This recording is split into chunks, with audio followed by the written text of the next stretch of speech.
Giipon si tatay ng mga bote ng mineral. Tay, taga saan po kayo, tay? Tacloban. May mga anak po ba kayo?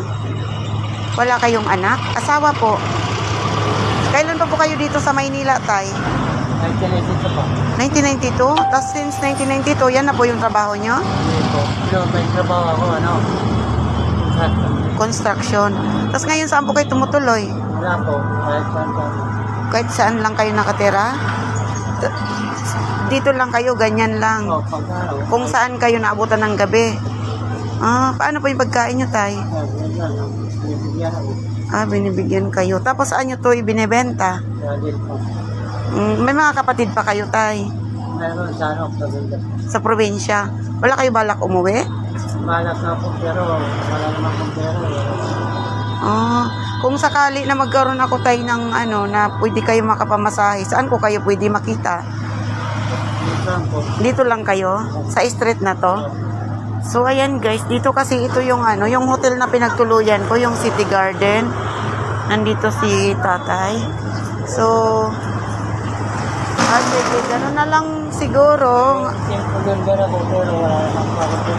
Opo, ngayon kasi tayo nagsisimula pa lang ako mag-vlog, tapos hindi pa naman ako sumasahod sa vlog ko. Pero bibigyan kita, pangbili nyo po ng pagkain para may pang support lang po kayo. Pero if ever po na sumahod ako itong buwan, babalikan ko po kayo dito. Pero sana makita ko pa rin po kayo dito, tay.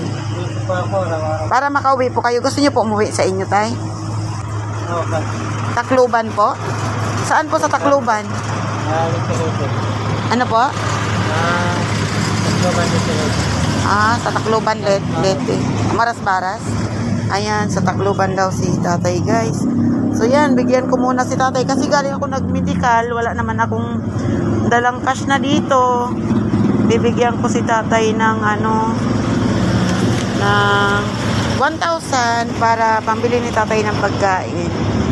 So tay, maraming salamat po, mag-ingat po kayo palagi. Sana pagbalik ko po, nandito pa rin kayo para matulungan ko kayo makauwi po sa inyo. Bibigyan ko po kayo ng pamasahe. Okay tay, maraming salamat po. Ayan guys, kalungkot na meron pa rin tayong ganyan na nandito nagkakalat sa kalsada.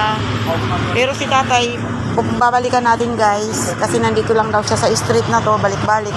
Tay, babalik po ako pag hindi sa 27, yan, 27 or kaya 19. Basta dyan po, 19 hanggang 27, dapat dito lang po kayo. Babalikan ko po kayo, tay. Sige po, maraming salamat, tay. Opo. Opo. So yan guys, hanggang dito lang muna ang ating video. Tutulungan natin yan si tatay, hindi lang muna ngayon kasi nga nag-medical pa lang ako, wala akong cash na dito. So antayin ko pa yung sahod ko para matulungan natin si tatay makauwi sa Tacloban.